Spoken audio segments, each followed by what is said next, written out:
It's a scripture in Isaiah 30. Isaiah 30 is kind of an interesting chapter. Israel is in trouble once again. They haven't been listening. As my dad used to say, they were zigging instead of zagging. And they needed help. So the first thing that they did was they said, you know what? We're going to fix this. We're going to go down to Egypt. So they load up their camels and their donkeys and their Democrats, and to take this bounty to Egypt, because Egypt was going to save them from their trouble. And God says, like, yo, you didn't even ask me, man. I could. And so in verse 15, he kind of puts the qualifier to it. He says, in returning and rest is your salvation, and in quietness and confidence is your strength.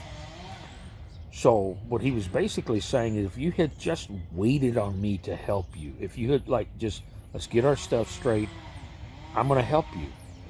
But you didn't desire that. And so because you sought after other gods and you told my priests and prophets, shh, don't say things like those. We want just things that make us feel good.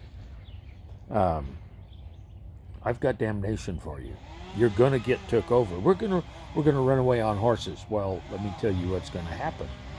Faster horses than what you got are going to overtake you. And those people whom you fear are going to have you for lunch.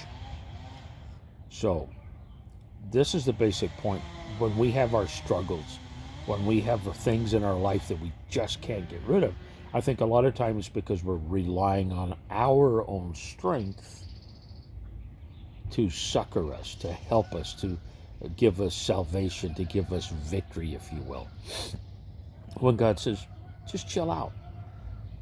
Get on your knees, spend more time in prayer than you do in fussing, because when you concentrate on your problem becomes bigger than God.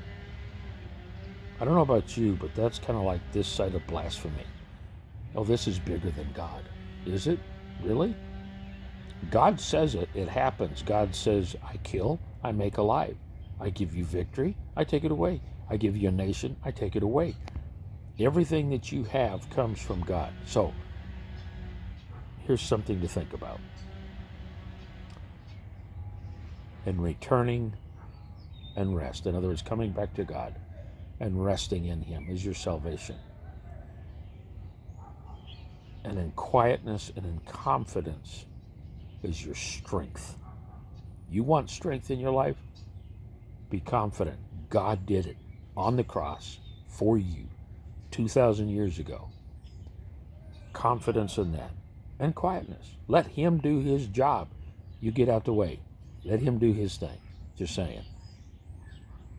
Be wise.